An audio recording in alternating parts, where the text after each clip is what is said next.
আজকে সকালে হাঁটতে বেরিয়েছিলাম, যখন বাড়ি আসি তখন দেখি যে এখানে পুকুর থেকে মাছ তুলছিল।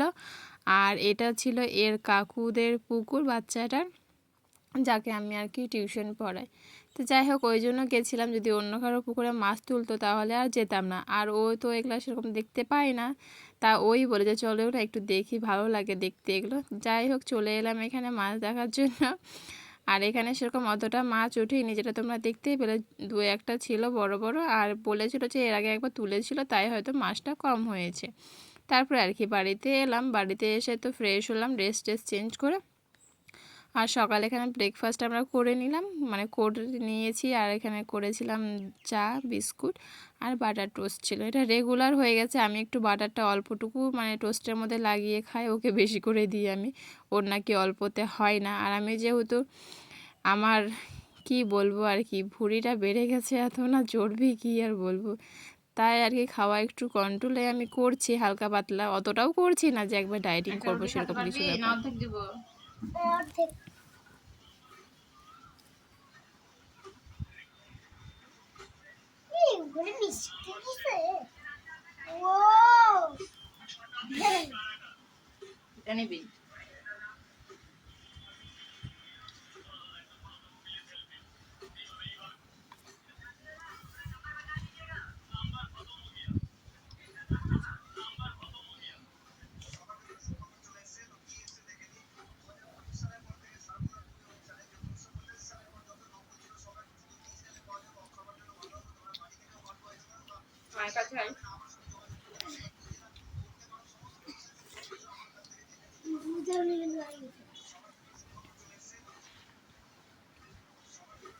সকালে যখন ব্রেকফাস্টটা করলাম, তারপরে আমি ওকে পড়াতে বসেছিলাম। পড়িয়ে উঠে রান্না করলাম। রান্না করে ওই হচ্ছে খেলো, এই বাচ্চাটা খেলো। খেয়ে দে ওটা তোমরা ভাবে যে মানে ডালপুরিটা খেলাম তো প্রণাম করে খেলাম কেন, কারণ ওটা নবমী পূজার প্রসাদ ছিল। তো এটা নবমী পূজার আগের দিনের ভিডিও।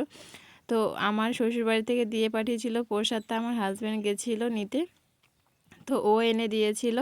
তার কি প্রসাদটা প্রণাম করে খেলাম। ওই তো খাওয়া দাওয়া করলাম। খাওয়া দাওয়া করে এখানে তরমুজ খেতে বসে গেছে। তরমুজটা সাদা আছে কিন্তু হচ্ছে মিষ্টি আছে, তাই খাচ্ছি।